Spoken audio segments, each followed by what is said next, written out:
بسم اللہ الرحمن الرحیم۔ خلافت امیر المومنین سیدنا ابو بکر صدیق رضی اللہ تعالیٰ عنہ نبی کریم صلی اللہ علیہ وسلم نے اپنے مرض وفات میں حضرت ابو بکر صدیق رضی اللہ تعالیٰ عنہ کو نماز پڑھانے کا حکم دیا،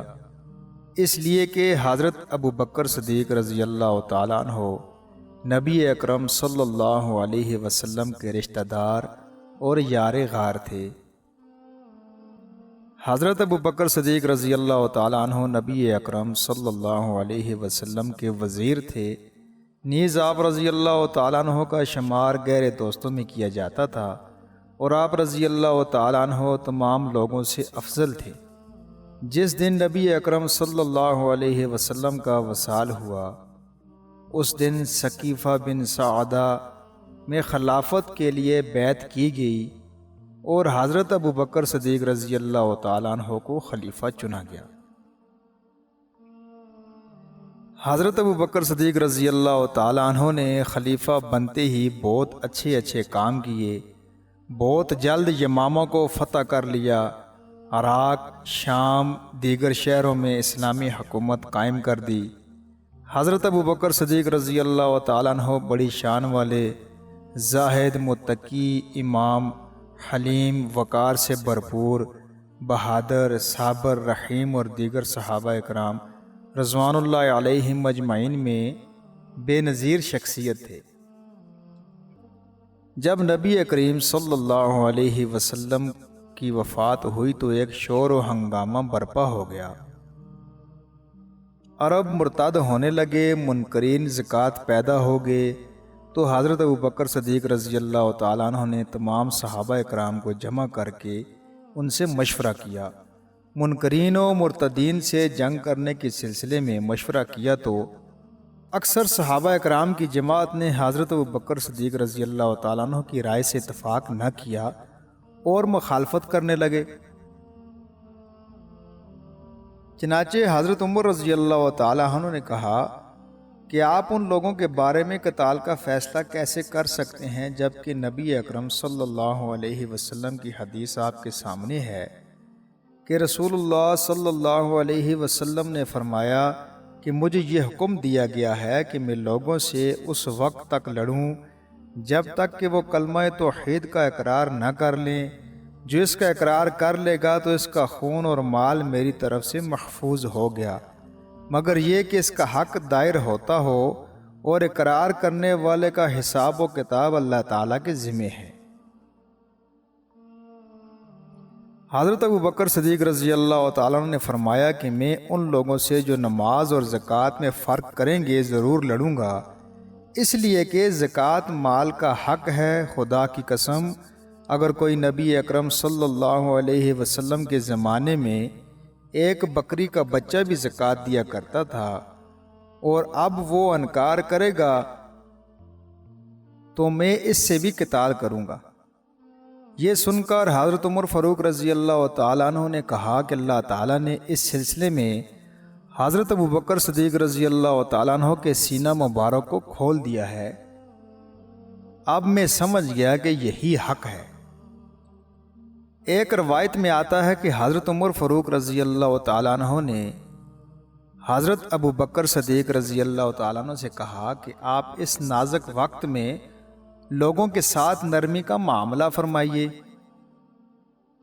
حضرت ابو بکر صدیق رضی اللہ تعالیٰ عنہ نے فرمایا، تم دور جاہلیت میں جب اسلام نہیں لائے تھے زبردست جابر اور سخت دل تھے، اب اسلام لانے کے بعد انتہائی بزدل ہو گئے ہیں۔ اے عمر رضی اللہ تعالیٰ عنہ، وحی کا سلسلہ ختم ہو چکا ہے، دین کامل و مکمل ہو گیا ہے، میری زندگی میں دین میں کسی قسم کی کمی واقع نہیں ہو سکتی، میں کوتاہی برداشت نہیں کر سکتا۔ یہ کہہ کر حضرت ابو بکر صدیق رضی اللہ تعالیٰ عنہ قتال کے لیے نکل کھڑے ہوئے۔ مورخین کی ایک جماعت نے کہا کہ نبی اکرم صلی اللہ علیہ وسلم نے اسامہ بن زید کے لشکر کو 700 مسلح نوجوانوں کے ساتھ شام کے علاقہ میں روانہ فرما دیا تھا۔ چنانچہ جب یہ لشکر ذی خشب کے مقام پر پہنچا تو نبی اکرم صلی اللہ علیہ وسلم کا وصال مبارک ہو گیا، اور ایک طرف عرب کے بعض علاقے مرتد ہونے لگے تو صحابہ اکرام جمع ہوئے۔ ان سب نے مشورہ کر کے حضرت ابوبکر صدیق رضی اللہ تعالیٰ عنہ سے عرض کیا کہ آپ اس وقت لشکر اسامہ کو واپس بلا لیجئے۔ حضرت ابوبکر نے فرمایا کہ اس ذات کی قسم جس کے علاوہ کوئی عبادت کے لائق نہیں، اگر امہات المؤمنین کے پاؤں کو کتے نوچنے لگیں گے تب بھی میں لشکر اسامہ جسے نبی اکرم صلی اللہ علیہ وسلم نے خود مسلح کر کے روانہ کیا ہو کبھی واپس نہیں بلاؤں گا، نیز اس لشکر کے پرچم کو ہرگز نہیں کھول سکتا جس کو نبی اکرم صلی اللہ علیہ وسلم نے خود باندھا ہے۔ بعض روایات میں یہ الفاظ ہیں کہ حضرت ابوبکر صدیق رضی اللہ تعالیٰ عنہ نے فرمایا کہ خبردار، اگر مجھے اس لشکر کے واپس نہ بلانے کی وجہ سے درندے بھی نوچ ڈالیں گے تب بھی میں اسے واپس نہیں بلاؤں گا۔ حضرت ابوبکر صدیق رضی اللہ تعالیٰ عنہ نے اسامہ بن زید رضی اللہ تعالیٰ عنہ کو حکم دیا کہ وہ لشکر کو لے کر چلے جائیں، نیز یہ بھی فرمایا کہ اگر تم حضرت عمر رضی اللہ تعالیٰ عنہ سے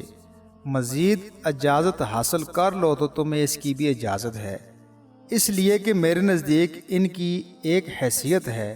میں ان سے محبت کرتا ہوں اور ان کی رائے میرے نزدیک ایک اہمیت رکھتی ہے اور میں ان سے مدد بھی لیتا ہوں۔ چنانچہ اسامہ بن زید رضی اللہ تعالیٰ عنہ نے کہا، میں نے حضرت عمر فاروق رضی اللہ تعالیٰ عنہ سے ملاقات کر لی ہے۔ پھر حضرت اسامہ بن زید رضی اللہ تعالیٰ عنہ روانہ ہو گئے۔ چنانچہ جب یہ لشکر کسی بھی مرتد قبیلہ سے گزرتا تو وہ قبیلے والے کہتے کہ بھائی ان مسلمانوں کا لشکر جرار ہے، اگر ان کے پاس اتنی زبردست فوجی قوت نہ ہوتی تو یہ لوگ اس نازک وقت میں لڑائی کے لیے تیار نہ ہوتے۔ چنانچہ لشکر اسامہ رضی اللہ تعالیٰ عنہ نے رومیوں سے جنگ کی اور رومیوں کو زبردست شکست دی، رومیوں کے بہت سے لوگ مارے گئے، بالآخر لشکر اسامہ فتح و نصرت کے ساتھ واپس آ گیا۔ حضرت اما عائشہ صدیقہ رضی اللہ تعالیٰ عنہ فرماتی ہیں کہ میرے والد محترم ابوبکر صدیق رضی اللہ تعالیٰ عنہ ارتداد کے دن تلوار لہراتے ہوئے اپنی سواری پر سوار ہو کر باہر تشریف لائے۔ اچانک حضرت علی رضی اللہ تعالیٰ عنہ تشریف لائے اور انہوں نے والد محترم کی سواری کی لگام پکڑ لی اور کہا کہ میں آپ سے وہی بات کرتا ہوں جو غزوہ احد کے دن رسول اللہ صلی اللہ علیہ وسلم نے آپ سے فرمایا تھا کہ آپ اپنی تلوار کو نیام میں کر لیں، آپ رضی اللہ تعالیٰ عنہ اپنی وجہ سے ہمیں رنجیدہ نہ کریں، خدا کی قسم اگر آپ رضی اللہ تعالیٰ عنہ کی وجہ سے ہمیں کوئی تکلیف پہنچی تو پھر آپ رضی اللہ تعالیٰ عنہ کے بعد اسلام کا نظام کبھی درست نہیں ہو سکتا۔ ابن قتیبہ کہتے ہیں کہ سوائے چند لوگوں کے سارا عرب مرتد ہو رہا تھا اور حضرت ابوبکر صدیق رضی اللہ تعالیٰ عنہ نے ان کے خلاف جہاد کا اعلان کیا، یہاں تک کہ وہ درست ہو گئے۔ حضرت ابوبکر صدیق رضی اللہ تعالیٰ عنہ نے یمامہ کو فتح کیا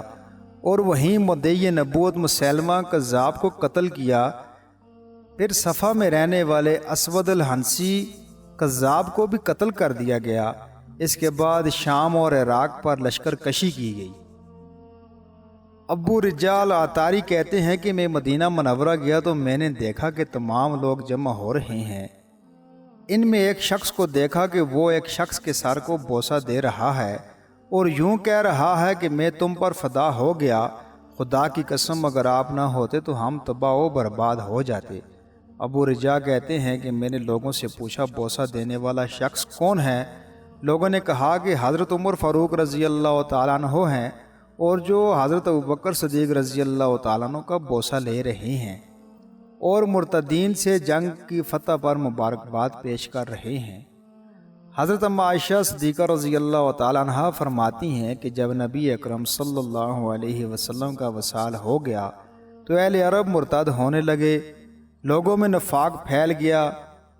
اور میرے والد حضرت ابوبکر صدیق رضی اللہ تعالیٰ عنہ استقلال کے میدان میں اس طرح اترے کہ وہ کسی پہاڑ پر ہوتے تو چکنا چور ہو جاتا۔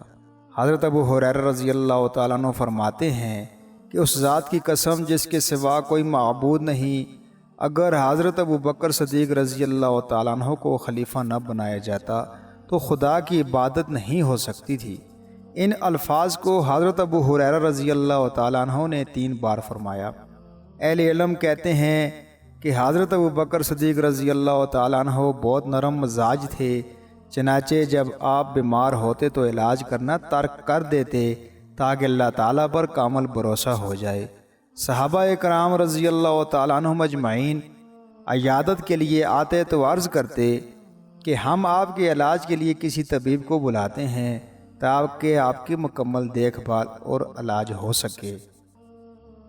حضرت ابو ہریرہ رضی اللہ تعالیٰ عنہ کہتے ہیں کہ اچانک حضرت ابو بکر صدیق رضی اللہ تعالیٰ عنہ نے میری طرف دیکھا تو لوگوں نے پوچھا کہ آپ کیا کہنا چاہتے ہیں؟ حضرت ابو ہریرہ رضی اللہ تعالیٰ عنہ نے جواب دیا کہ حضرت ابو بکر صدیق رضی اللہ تعالیٰ عنہ کہہ رہے ہیں کہ میں جو چاہتا ہوں کر گزرتا ہوں۔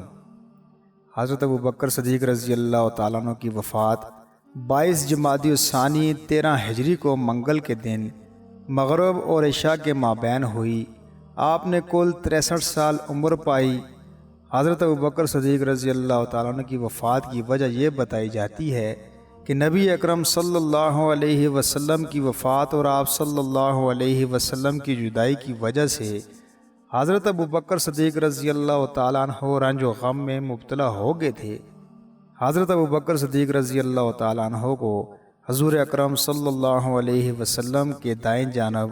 حجرہ عائشہ صدیقہ رضی اللہ تعالیٰ عنہ میں دفن کیا گیا۔